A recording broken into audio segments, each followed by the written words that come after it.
Ah, that's a very good question. The question was, did I ever get rich?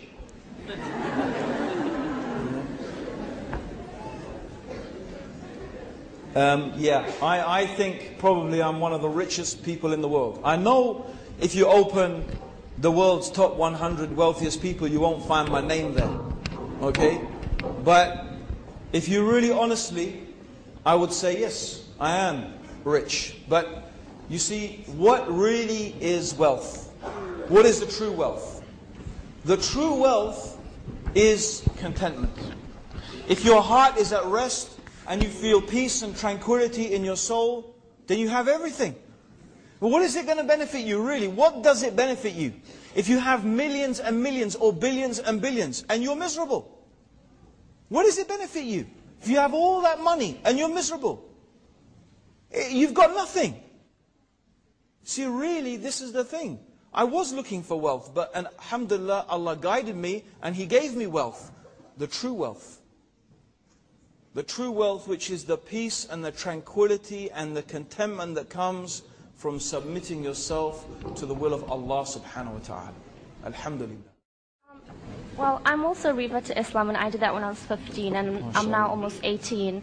And I'm finding it really hard with my parents at the moment, and I was wondering, in retrospect with you, would you say anything or deal with your parents differently now that you're looking back at the situation? I would definitely deal with my parents differently, and I would advise anyone who is, first of all, mashallah, you said you just become Muslim recent? MashaAllah, when you were 15, MashaAllah, Alhamdulillah.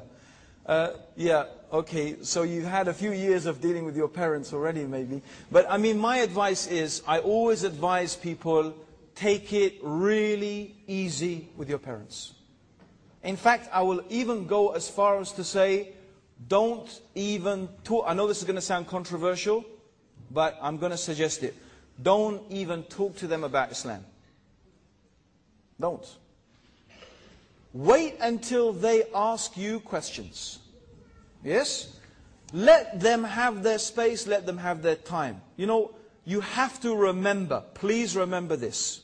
Your parents will always remember you as a little baby. I remember my son as a little child, a little baby lying on my chest, sleeping, and I was afraid to go to sleep because I was listening, is he still breathing or not? That's what I remember. You know, I mean, the guy's huge now, and both of them are pretty huge. Well, I've got 9 kids, right? Okay, including one that's just a little baby. But, you know, that's how you remember them. So when this little kid, right, starts telling you about, no, you're wrong, and it's like this, and it's like that, it's like, hello, I changed your nappies, you know. So, you know, the thing is that you have to remember that with your parents, and that's why I recommend take it really easy with them. Wait for them to ask you questions. Now, when they've asked you a question, that means they've indicated a curiosity, right? They want to know an answer. And then the onus on them is to listen.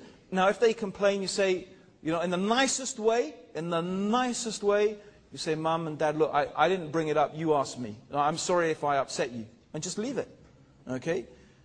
Now, of course, you're going to feel really like you want to let them know about Islam. So a tactic that I suggest sometimes, especially if it's difficult, is to leave some books lying around. Yeah? You know, believe me, they're going to pick them up and they're going to get curious. And you could leave some books. I mean, it depends on your parents, right? It really does. Some parents, they really want to know, and some parents, they don't.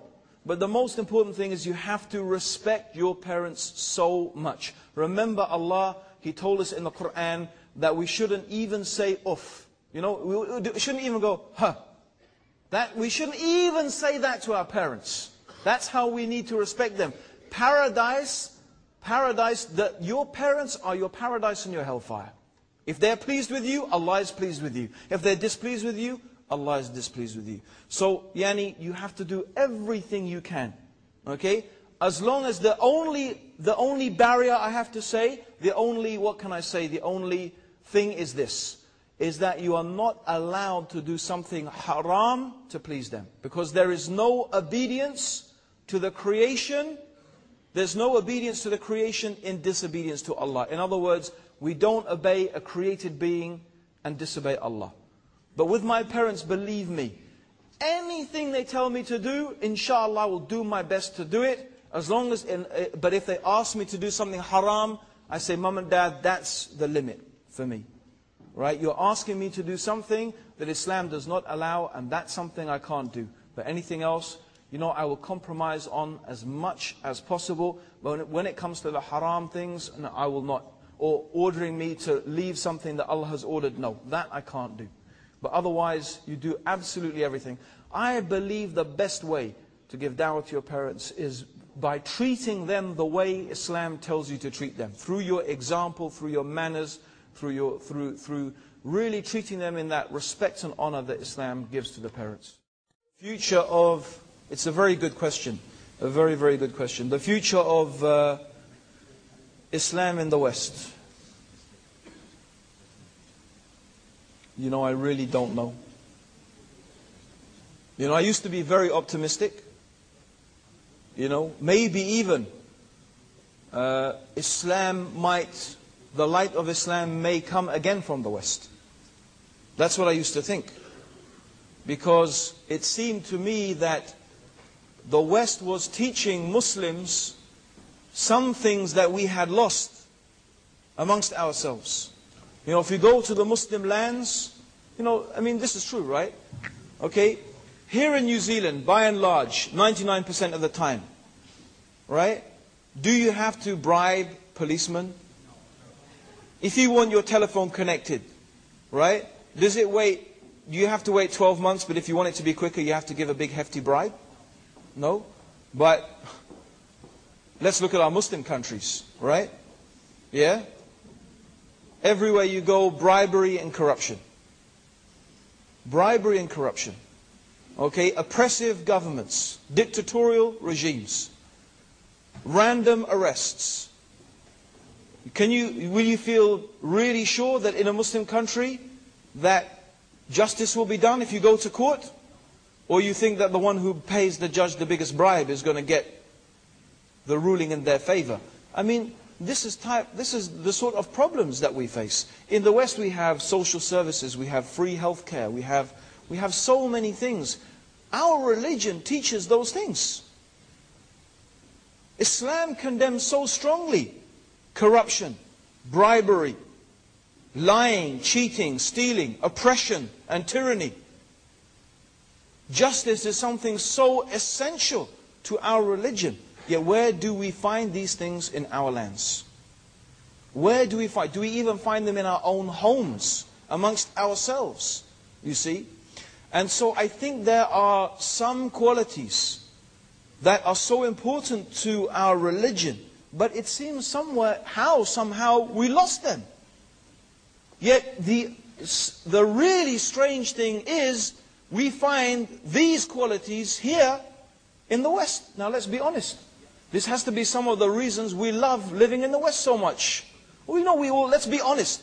Of course we have problems with, you know, some issues of sexuality, nudity, girlfriends, boyfriends, homosexuality. We have problems with that. We'll be honest, we do. We find it very difficult. The whole sex, drugs and rock and roll culture is so different to the way we look at the world. But that's only one aspect, right? Isn't it? But there is another aspect that we find so compatible. Yes? Okay, so, you know, I really had a hope that, and that maybe the Muslims living in the West will feel inspired again to return to these essential qualities and values that we have lost. And it reminds me of Muhammad Abdu. Muhammad Abdu was a scholar from Egypt, from Al-Azhar, in the last century. He traveled to England. He said, I found Islam, but no Muslims.